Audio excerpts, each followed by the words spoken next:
I was born to be the collector. To protect a world I cannot be a part of. Destined to be feared for what I am. It is my fate.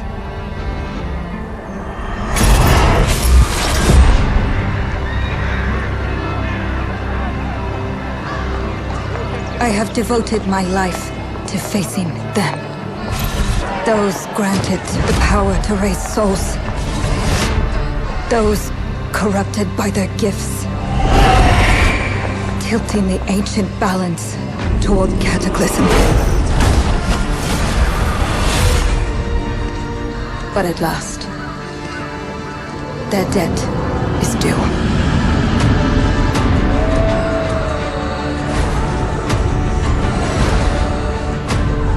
Every choice, every breath has led me to this moment. As the moon bears witness, I take the first step. My time has come. I am ready.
Please come in. Professor Lucas? Yes. Yes, and you must be Cleo. I'm up here. Please join me. Be right there.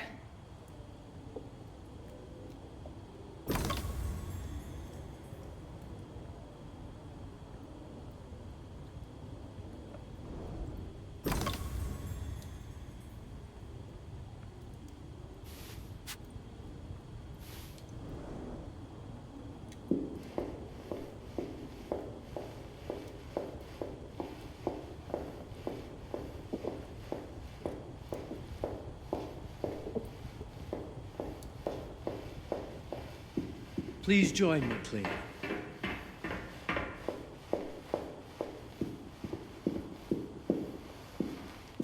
Pleased to meet you, Professor Lucas. The pleasure is mine, Cleo. I'm glad you called. Were you looking for something in particular?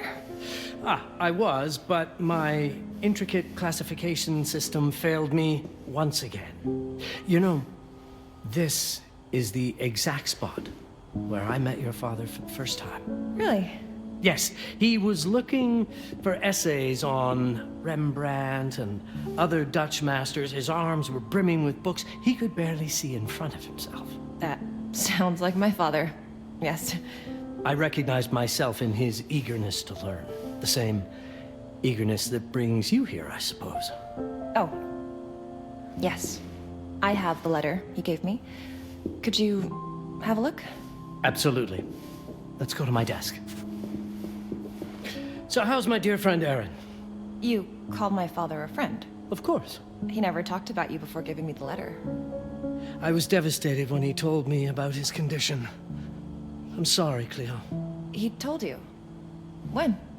I saw him about a year ago. He warned me that you were going to call when you were ready. Oh. I guess he told you a lot. Not much more. He is a very private person, as you know.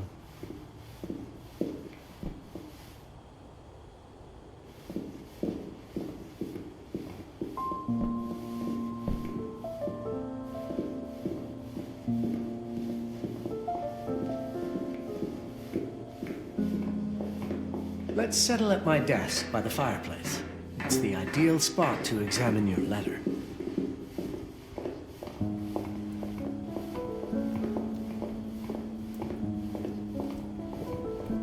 Now, let's see that intriguing letter. I can't read past the first line my father wrote. And then there's this last part at the end. Both are in English, but everything else is... I was hoping you could help me. I've never seen anything like this before. The writing seems to be hidden behind some sort of veil, and there's movement in it. It's like something organic. You're absolutely right. I've only seen this once before. I have a 300-year-old manuscript that has the same protective layer, which means that this letter is from the Zandaris tribe. Zandaris? Yes. It's a very ancient tribe. I wonder how your father got this letter. Can you decipher it? I'm afraid I can't. But there is a tome in here on ancient writing that mentions the Zandaris' protected communication. Although finding it may be a bit of a challenge. I think I might have stored it a little too well. The library's registry should help.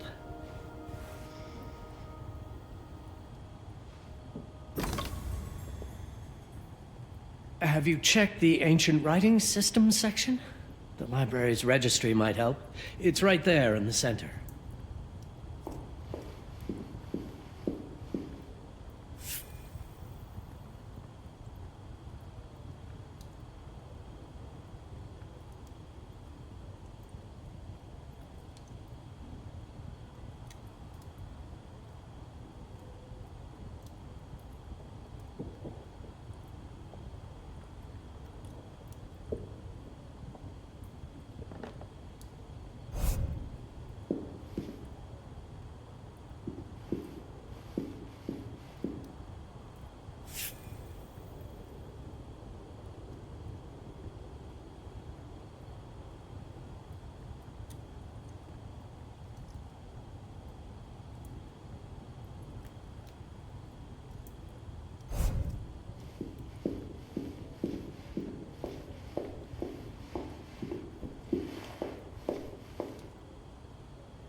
Did you find the tome?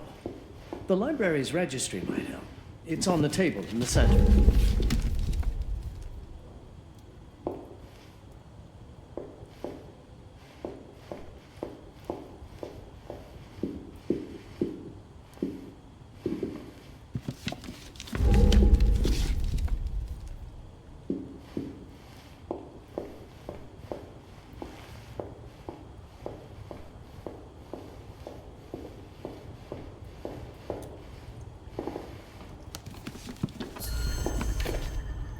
Have a look in the Ancient Writing Systems section. That's probably our best option.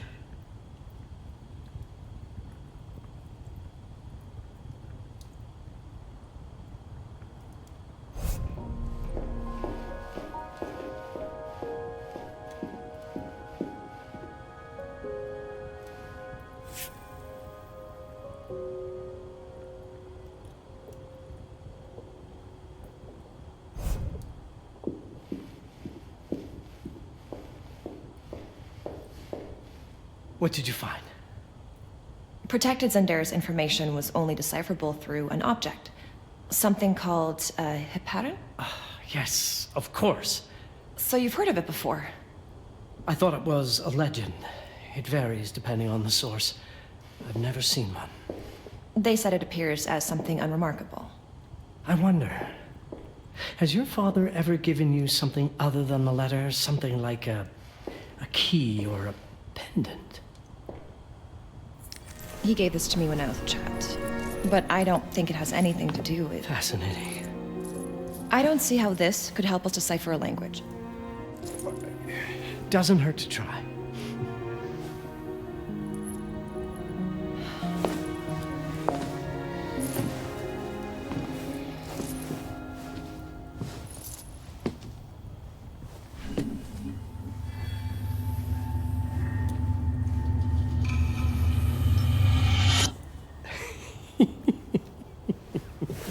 It doesn't work. It's all right. Aaron has thought this through. There must be something that we're missing. Something to activate it, maybe. What makes you so sure that my father was behind this? Would it really be so surprising? I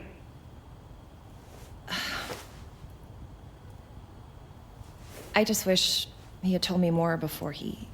I understand, but this is his way to do so. Aaron made sure that we would meet in this very room. He's a brilliant man. None of this is coincidence. Have a look around. See if there's anything that piques your interest. Something only you could notice? Did you know that my father donated a bust of Rembrandt to this school? I didn't. I'm afraid to say I never paid much attention to their donors. That must mean something, right? I know he loves this school, but... I'd say follow that lead. There's a section in this library dedicated to Rembrandt.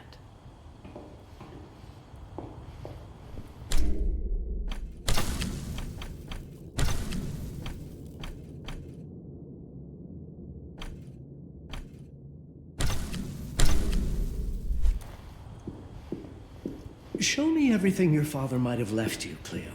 2 heads are better than 1.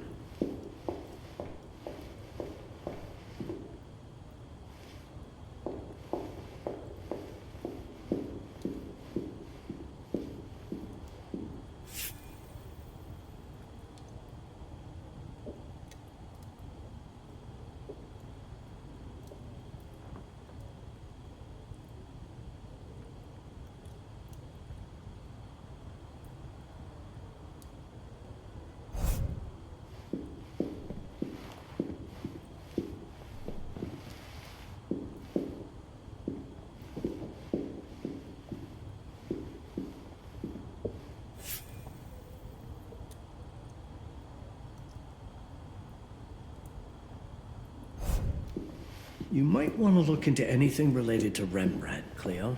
It makes perfect sense if we try to think as your father would.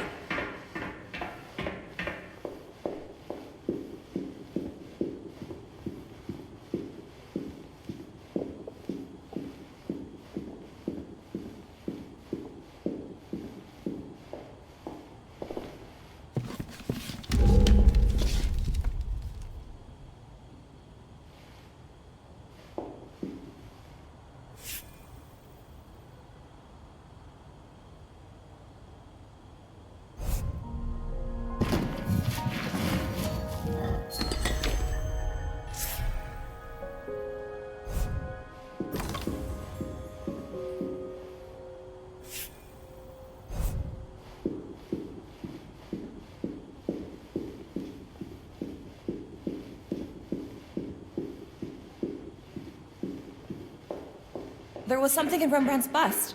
Of course. Dear Aaron, come, Cleo. Let us look at this together.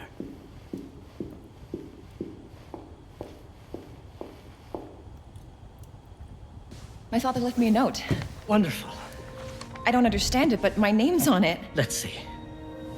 Do you know what these symbols mean? It seems to refer to a special tool.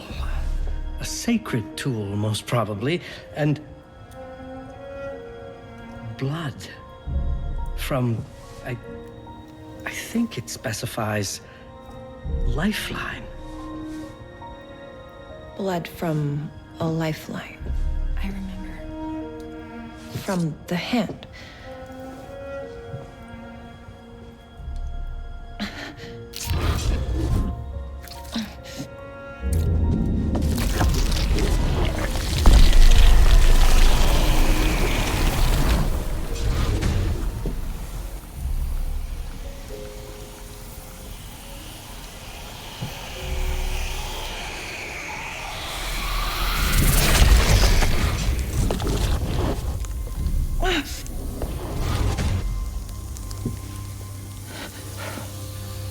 That's it. That's the Hiparan. Aim it at the letter.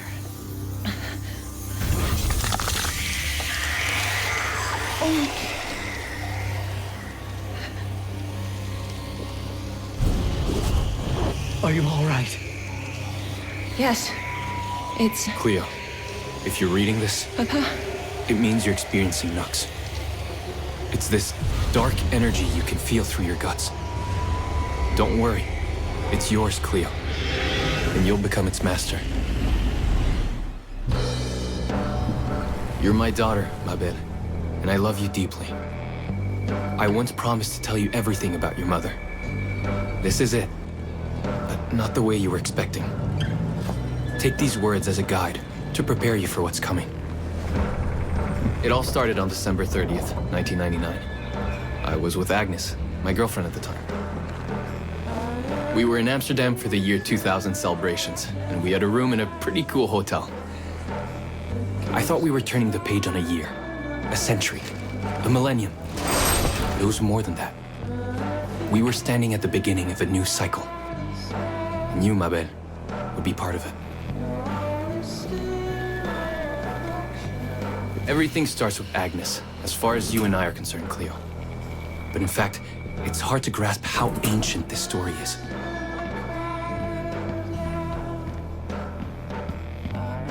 Agnes was different.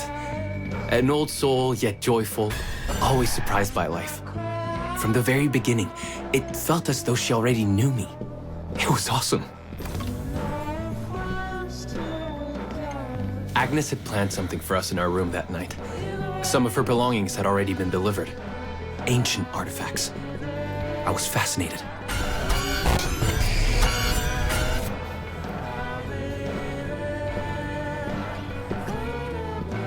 Truly, I had no idea what Agnes had in mind. But you know what, Cleo? I didn't care. I was in love. I never questioned Agnes's actions. She had a way of making me feel important and wanted. Needed, even. As we walked to her room, I felt a new kind of excitement. Impossible to describe. I didn't yet know I was about to lose my grip on reality. As you'll see, Mabel, losing my grip on reality is an understatement. The truth is, I never had a grip on anything at all. The closer we got, the more something stirred in my veins. Nothing unpleasant. More as though the city's canals were running through my body. There was something electric about Agnes. A force emanated from her. A force I was about to discover. All in all, what awaited me in that room never felt threatening, Cleo. Deep inside, somehow, it always felt as though I'd been chosen. Agnes went directly to the bathroom to put on her magic touch, she said. She didn't need any in my view, but she was being literal, I guess.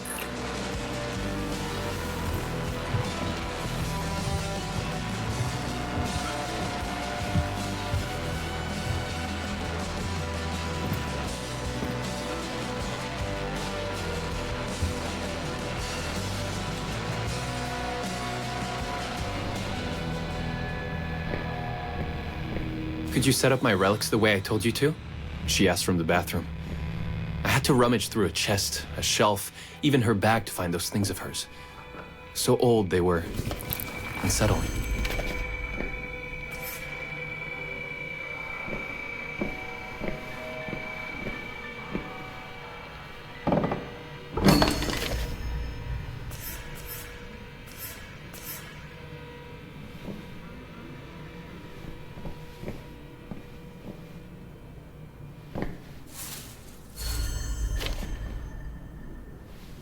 Did all my mirrors get installed? She asked.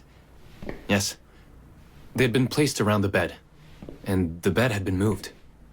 Even now, I don't know how, or by whom.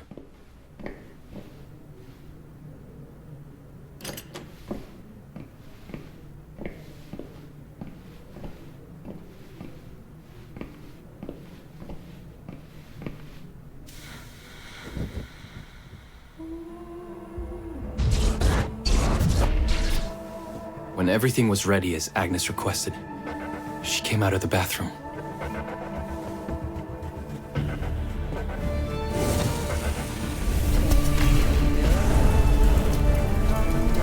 She was...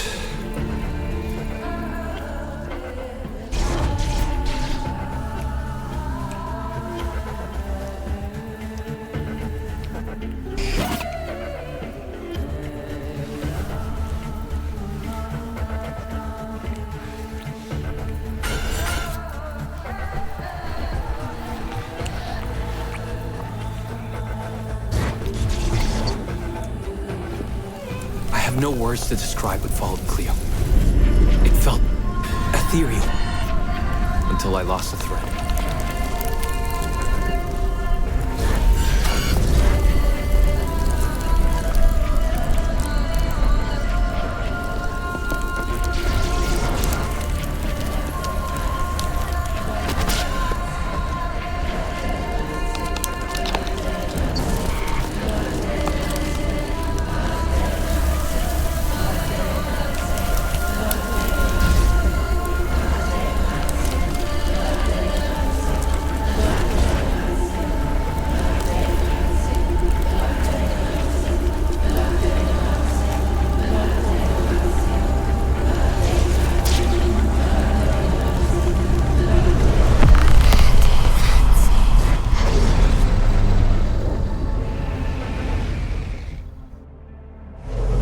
Woke up or something. I'm still not sure. I was a cat, Cleo. Yes, you read that well. I was a cat. The room was like in a nightmare. Agnes was floating, literally, and seemed frozen in time.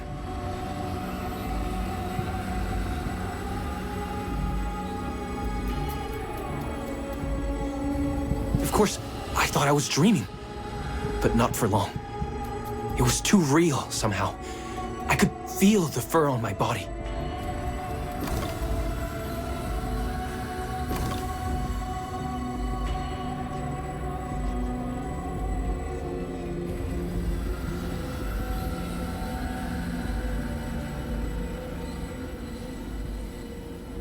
My senses were heightened. Everything I saw or heard became a voice calling me. Go further, and you'll see. Go further, and you'll see.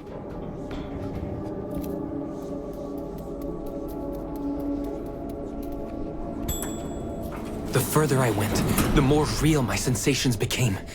Yet the world around me felt increasingly surreal. It was scary, disturbing. But something was definitely calling to me, from what seemed to be the other side. And then, in a forest, yes, a forest, I knew it in my bones. It was someone calling me. A woman. Things were blurring together, Cleo. My cat spirit, a thirst for freedom, for leaping onto anything, and my pull toward her calls.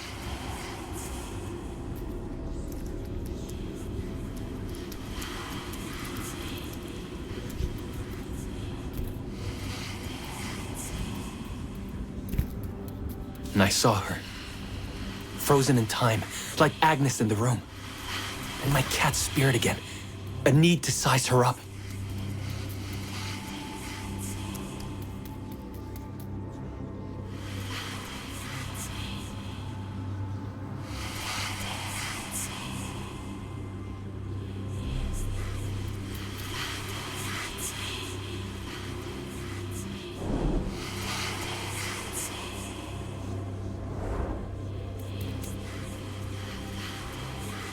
Then it happened. For a brief moment, I became fully feline.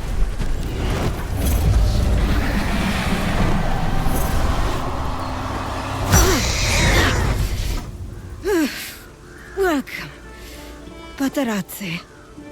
Welcome, Aaron. Aaron? You know my name?